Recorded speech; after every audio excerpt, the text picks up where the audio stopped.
ভাইরা, জুমাবার হলো ইমানদারের জন্য সারা সপ্তাহের মধ্যে সবচেয়ে গুরুত্বপূর্ণ দিন, শ্রেষ্ঠ দিন। এই দিনে আমাদের কিছু অর্জন করার, বিশেষ অর্জন করার সুযোগ আছে। জুমার দিন সম্পর্কে 14-15টি করণীয় আছে। আমি ওইসব লম্বা ফিরিস্তিতে যাচ্ছি না, শর্ট করে 3টা আমলের কথা শুধু বলছি। নাম্বার 1, জুমার দিন 24 ঘন্টা সময়ের মধ্যে একজন ইমানদার সবচাইতে বেশি পরিমাণে যে আমলটি করবে সেটা হলো দুরূদ শরীফ পাঠ করবে।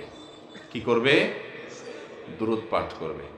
নবী করিম সাল্লাল্লাহু আলাইহি সাল্লাম বলেছেন, আকফিরু আলাইয়া মিনাস সালাতি মিন ইয়াউমিল জুমআতি ওয়া লাইলাতিল জুমআহ ফা ইন্না সালাতাকুম মা'রুদাতুন আলাই। নবীজি সাল্লাল্লাহু আলাইহি সাল্লাম বলেছেন, বাইহাকী সহ বিভিন্ন হাদিসে কিতাবে বর্ণিত হয়েছে, জুমার রাতে এবং জুমার দিনে তোমরা আমার প্রতি বেশি বেশি করে অধিক পরিমাণে দুরূদ পাঠ করো। দেখেন, সাধারণত নবী করিম সাল্লাল্লাহু আলাইহি সাল্লাম কোনো আমল পরিমাণে বাড়ানোর কথা বলতেন না। কোরআনেও আল্লাহ তাআলা আমাদেরকে আমলের কোয়ালিটি বাড়ানোর কথা বলেছেন, পরিমাণ বাড়ানোর কথা বলেছেন, কোরআনে জিকিরের কথা। আর নবী করিম সাল্লাল্লাহু আলাইহি সাল্লাম এই হাদিসে আমরা শুনলাম তিনি দুরূদের কথা বলেছেন। কোয়ালিটি তো ঠিক রাখতেই হবে, সেই সাথে কোয়ান্টিটিও বাড়াতে হবে, বিশেষ করে জুমার রাতে জুমার দিনে। জুমার রাত জুমার দিন মানে বৃহস্পতিবার সন্ধ্যা হওয়ার পর থেকে নিয়ে শুক্রবার সন্ধ্যা হওয়ার আগ পর্যন্ত। বৃহস্পতিবার দিবাগত রাতটা শুক্রবারের অধীনে, আর শুক্রবার দিনটা তো আছেই। এই 24 ঘন্টার ভিতরে নবী করিম সাল্লাল্লাহু আলাইহি সাল্লাম বলেছেন, আকফিরু আলাইয়া মিনাস সালাত, তোমরা এই শুক্রবার রাতে দিনে আমার প্রতি বেশি বেশি দুরূদ পাঠ করবে, আমার জন্য দোয়া করবে। যত বেশি দুরূদ পাঠ করবে, মনে রাখবে তোমরা যে দুরূদগুলো পাঠ করবে, পৃথিবীর যেই এলাকা থেকে যেই প্রান্ত থেকে পাঠ করো না কেন, আল্লাহ তাআলার ফেরেশতারা নিযুক্ত আছেন, তারা আমার কাছে এসে হাজিরা দিয়ে রীতিমতো রিপোর্ট জমা দেয় এবং বলে, হে আল্লাহর রাসূল, আল্লাহর অমুক বান্দা পৃথিবীর অমুক দেশ থেকে অমুক প্রান্ত থেকে আপনার প্রতি দুরূদ প্রেরণ করেছে। একসঙ্গে লক্ষ লক্ষ কোটি কোটি মানুষ যদি আমলটি করে, কোটি কোটি মানুষের রিপোর্ট এট এ টাইম নবী করিম সাল্লাল্লাহু আলাইহি সাল্লামের সামনে উপস্থাপন করার মতো টেকনোলজি, দুনিয়ার টেকনোলজি এবং উন্নত জ্ঞান বিজ্ঞান এর আবিষ্কার যে সমস্ত মানুষের মাথা থেকে, তাদের সৃষ্টিকর্তার কাছে এটা কোনো ব্যাপার না। একসাথে কোটি মানুষ যদি দুরূদ পড়ে, তাহলে সেটা একসঙ্গে নবী সাল্লাল্লাহু আলাইহি সাল্লামের সামনে উপস্থাপন করার সুযোগ আল্লাহর কাছে অবশ্যই আছে। মোহতারাম হাজরিন, দুরূদ পাঠের সবচেয়ে শ্রেষ্ঠ সিজন, দুরূদ পাঠের সবচাইতে শ্রেষ্ঠ সিজন, দুরূদ পাঠের সবচাইতে শ্রেষ্ঠ মৌসুম হলো শুক্রবার। জুমার দিন সন্ধ্যা থেকে নিয়ে বৃহস্পতিবার সন্ধ্যা থেকে নিয়ে জুমার দিন সন্ধ্যা পর্যন্ত উঠতে বসতে চলতে ফিরতে আপনি দুরূদ পাঠ করবেন। আল্লাহুম্মা সাল্লি আলা মুহাম্মাদ ওয়া আলা আলি মুহাম্মাদ কামা সাল্লাইতা আলা ইব্রাহিম ওয়া আলা আলি ইব্রাহিম ইন্নাকা হামিদুম মাজিদ। আল্লাহুম্মা বারিক আলা মুহাম্মাদ ওয়া আলা আলি মুহাম্মাদ কামা বারাকতা আলা ইব্রাহিম ওয়া আলা আলি ইব্রাহিম ইন্নাকা হামিদুম মাজিদ। এটা হলো সবচেয়ে শ্রেষ্ঠ দুরূদ, যেটা আমরা নামাজের মধ্যে পড়ি, সালাতের মধ্যে পড়ি। এটাকে বলা হয় দুরূদ ইব্রাহিম। এই দুরূদটা হলো সেই দুরূদ যে দুরূদটা স্বয়ং নবী করিম সাল্লাল্লাহু আলাইহি সাল্লাম সাহাবীদেরকে শিক্ষা দিয়েছেন, তালিম দিয়েছেন। অতএব এর চাইতে উত্তম কোন দুরূদ দুনিয়াতে আর হতে পারে না। অতএব এই দুরূদটা পারলে পড়বেন। এই দুরূদটা যদি পড়তে না পারেন, তাহলে সবচেয়ে সংক্ষিপ্ত দুরূদ হলো সাল্লাল্লাহু আলাইহি ওয়াসাল্লাম, অথবা আপনি আল্লাহুম্মা সাল্লি আলা মুহাম্মাদ ওয়া আলা আলি মুহাম্মাদ, এটুকু পড়লেও দুরূদ শরীফ হয়ে যাবে ইনশাআল্লাহ। তাহলে ভাইরা, বৃহস্পতিবার সন্ধ্যা হওয়ার পর থেকে নিয়ে একজন ইমানদার নারী, ইমানদার পুরুষের সবচেয়ে বেশি আমল হবে শুক্রবার সন্ধ্যা পর্যন্ত 24 ঘন্টার ভিতরে অগণিত বার দুরূদ পাঠ করবে, অগণিত বার দুরূদ পাঠ করবে। ভাইরা আমার, আল্লামা ইবনে সাদি রাহিমাহুল্লাহ, বিশ্ববিখ্যাত মুফাসসির, তিনি বলেছেন, যত দোয়া যত জিকির কোরআন হাদিসে আছে, ইমাম নববীর আল আজকার কিনেন, তারপরে যায় শেখ গাহতানি রাহিমাহুল্লাহ, যিনি হিজতুল মুসলিমের সংকলক, এবং তার একটা লেখা আছে, বই আছে, বাংলা অনুবাদ হয়েছে, বান্দার ডাকে আল্লাহ সাড়া। এরকম আর অনেকগুলো দোয়ার বই আছে। এগুলোতে দেখবেন এত দোয়া, শত শত। ডক্টর খন্দকার আব্দুল্লাহ জাহাঙ্গীর রাহিমাহুল্লাহ রাহে বেলায়েতে দেখবেন অনেক দোয়া আছে। এই যে দোয়ার ভান্ডার, এত দোয়া, এই সব দোয়াগুলো নির্যাস হলো 6টা। এটা ইবনে সাদি রাহিমাহুল্লাহর গবেষণা। এর ভিতরে একটা হলো, তিনি বলেছেন এই 6টার মধ্যে একটা হলো দুরুদ। আপনি দুরুদ পড়বেন, এর ভিতরে অনেক দোয়া চলে আসবে। এক সাহাবী জিজ্ঞাসা করছে, ইয়া রাসূলুল্লাহ, আমি তো আমার নিজের জন্য দোয়া করব, আপনার জন্য কি পরিমাণ দোয়া করব? তো তিনি পার্সেন্টেজ বলতে বলতে যে 4 কথার কথা 4 ভাগের 1 ভাগ, 3 ভাগের 1 ভাগ, অর্ধেক। নবী করিম সাল্লাল্লাহু আলাইহি ওয়াসাল্লাম পুরো সন্তুষ্ট হচ্ছিলেন না। যখন বলেন আমার পুরো শতভাগ দোয়া আপনার জন্য করব, নবী করিম সাল্লাল্লাহু আলাইহি ওয়াসাল্লাম বলেন যে ইদান তুগফার যামবুক ওয়া তুকফা হাম্মুক, যদি সেটা তুমি করতে পারো যে তোমার সকল দোয়াতে আমাকে শামিল রাখতে পারো, তাহলে তোমার সকল গুনাহ মাফ হয়ে যাবে, সকল পেরেশানি দূর হয়ে যাবে, সকল টেনশন আল্লাহ তাআলা দূর করে দিবেন। মান সাল্লা আলাইয়া মাররাতান সাল্লাল্লাহু আলাইহি আশারা, নবীজি সাল্লাল্লাহু আলাইহি ওয়াসাল্লাম বলেছেন যে আমার প্রতি একবার দুরূদ পাঠ করে আল্লাহ তাআলা তার প্রতি 10 বার রহমত নাজিল করেন। আপনার জীবনে 10টা জায়গায় বিপদে পড়েছেন, পেরেশানিতে পড়েছেন, আল্লাহর রহমত ছাড়া উপায় নাই। প্রতি মুহূর্তে আল্লাহর রহমতের দরকার, কিন্তু কোথাও বিশেষভাবে আল্লাহর রহমতের মুখাপেক্ষী আপনি হয়ে পড়েছেন।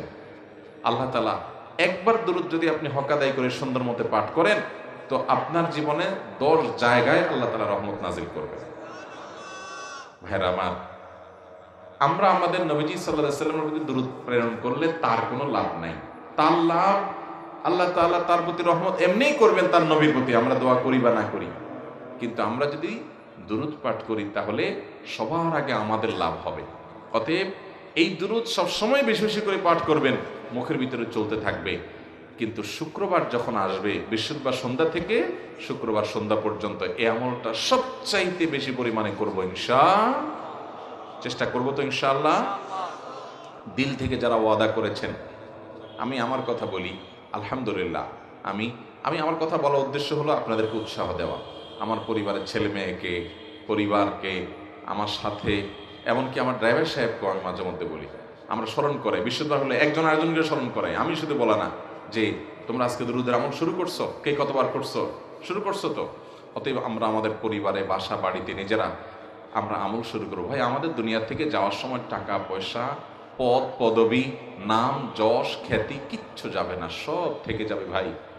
একটা কম দামের কাপড় নিয়ে পুরো শরীরের সব কিছু খুলে পকেট থেকে মানিব্যাগটাও রেখে দিবে, মোবাইলটাও রেখে দেওয়া হবে, সব কিছু রেখে দেওয়া হবে, আপনার কিচ্ছুর সাথে দেওয়া হবে না ভাই।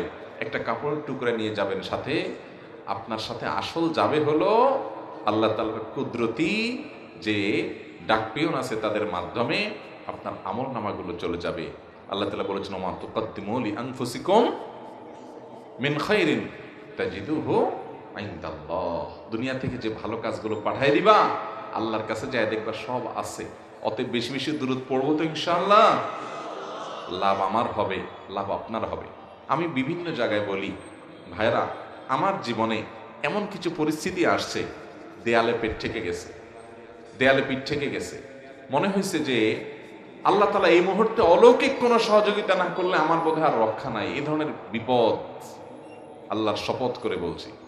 একটা ঘটনাতে স্পষ্ট এখনো মনে আছে যে এই মুহূর্তে আল্লাহ তাআলার বিশেষ সাহায্য ছাড়া রক্ষার কোনো উপায় নেই, এরকম একটা পরিস্থিতির মধ্যে পড়ে গেছে। আমি ওই বিপদ শুরু থেকে নিয়ে উদ্ধারের আগ পর্যন্ত মুখ দিয়ে দুরূদ এবং আরেকটা হলো ইস্তেগফার কন্টিনিউয়াস চালাইতে রয়েছি, কন্টিনিউয়াস অনবরত পড়তেইছিলাম। বাথরুমের টাইম বাদে, নামাজের টাইম বাদে, আর পুরো সময়টাতে চেষ্টা করছি পড়ার। এমন ভাবে আল্লাহ তাআলা এমন ভাবে সাহায্য করেছেন যে আমি কল্পনাও করি নাই এই টাইমে এটা হতে পারে। দুনিয়ার কোনো সিস্টেম বলো না, এরকম আমার সমস্ত আপনার বোঝ বুদ্ধি, আমার কল্পনা জল্পনা ধারণা সবকিছুকে উল্টে দিয়ে অলৌকিকভাবে আমি দেখেছি আল্লাহ তাআলা আমাকে ওই জায়গায় সাহায্য করেছেন। দুরূদের আমলটা এমন আমল, পেরেশানি দূরের জন্য মহৌষধ, জান্নাতে আপনার মর্যাদা বৃদ্ধির জন্য সবচেয়ে বড় গুরুত্বপূর্ণ নিয়ামক, আল্লাহর রহমত পাওয়ার জন্য সবচেয়ে বেশি দরকারি জিনিস। দুরূদ পাঠ করবো তো ইনশাআল্লাহ বেশি বেশি। দুরূদ পাঠ সবসময় করবেন, কিন্তু জুমাবার শুক্রবার আসলে সবচেয়ে বেশি পরিমাণে যেটা করবেন সেটার নাম কি খেয়াল রাখবেন তো ইনশাআল্লাহ। দুরূদ পাঠের এই আমলটা এত গুরুত্বপূর্ণ, এত মর্যাদাপূর্ণ যে এই আমলটা যেন আমরা বেশি বেশি করে করতে পারি। এই জন্য আল্লাহ রাব্বুল আলামিন এটার জন্য অজু করার শর্ত রাখেন নাই, কারণ অজু করে যদি করা লাগতো তাহলে শীতের দিনে অজু কতক্ষণ ধরে রাখা যায়, আবার মানুষ অলসতা করে অজু করতে কষ্ট হয়ে যেত, দুরূদ পড়তে পারতো না। যে আমল সবচেয়ে বেশি গুরুত্বপূর্ণ ওইটা করাটা, অর্থাৎ যেটা পরিমাণে বেশি হওয়া দরকার ওইটা করাটা তত সহজ করে দেন আল্লাহ তাআলা। দুরূদের আমলটা পরিমাণে অনেক বেশি করতে হবে, আর এত বেশি বার অজু করাও কঠিন হয়ে যাবে। এই জন্য এই আমলটা আল্লাহর জিকির, সাধারণ জিকির এবং দুরূদ, এগুলোর জন্য অজু শর্ত নাই, বিনা অজুতেও করা। এমনকি গোসল ফরজ হয়েছে ওই অবস্থায়ও আপনার দুরূদের আমল আপনি করতে পারবেন। বিশেষ করে অজু নাই এই অবস্থাতে আপনি দুরূদ করতেই পারবেন। অতএব ভাইরা আমার, দুরূদ পাঠ করবো তো ইনশাআল্লাহ। সবচেয়ে শ্রেষ্ঠ দুরূদ হলো দুরূদ ইব্রাহিম, যেটা বললাম সংক্ষিপ্ত দুরূদ, আল্লাহুম্মা সাল্লি আলা মুহাম্মদ ওয়া আলা আলি মুহাম্মদ বা সাল্লাল্লাহু আলাইহি সাল্লাম। এছাড়া আরো কয়েকটা দুরূদ আছে, যেই দুরূদগুলো বিভিন্ন বই পুস্তকে আপনারা দেখেন, দুরূদে হাজারি, দুরূদে লাখি, দুরূদে তুনাজ্জিনা, দুরূদে নারিয়া, এরকম আরো অনেক রকমের দুরূদের কথা আপনারা শুনছেন না শুনেন নাই? এই দুরূদগুলো নবী করিম সাল্লাল্লাহু আলাইহি সাল্লামের কোনো হাদিসে বর্ণিত হয় নাই। এই জাতীয় আরো যত দুরূদ আছে, এগুলোর অর্থের মধ্যে যদি কোনো শিরকপূর্ণ কিছু না থাকে, এগুলোর অর্থের মধ্যে যদি আপত্তিকর খারাপ কিছু না থাকে, দুরূদের মূল জিনিসটা হলো নবী সাল্লাল্লাহু আলাইহি সাল্লাম, তার পরিবার এবং সাহাবীদের জন্য দোয়া, সেটা যদি থাকে তাহলে এরকম মানুষের বানানো দুরূদ পড়া যেতে পারে, কিন্তু উত্তম হলো নবী সাল্লাল্লাহু আলাইহি সাল্লামের শেখানোটা। কথা কি বুঝাতে পারছি? আর এই দুরূদগুলো যদি কেউ এই বিশ্বাস এবং আকীদা থেকে পড়ে যে অমুক দুরূদ পড়লে এত নেকি হবে, এতবার পড়লে ওইটা হবে, তাহলে সেটা ভুল হবে, কারণ এগুলো কোরআন বা হাদিসে কোথাও এভাবে বলা হয় নাই। এই বেশিরভাগ যে দুরূদগুলোর নাম বললাম, তুনাজ্জিনা, নারিয়া, এটা সেটা ইত্যাদি, এগুলোর ক্ষেত্রে অনেক রকমের কথা প্রচলিত আছে। তবে ওই যে উক্তির মধ্যে, মূল ভাষ্যের মধ্যে যদি শিরকপূর্ণ কিছু না থাকে ওটা পড়া যেতে পারে, কিন্তু এই বিশ্বাস থেকে যদি কেউ পড়ে যে এটা এতবার পড়লে এটাই হবে, অতবার পড়লে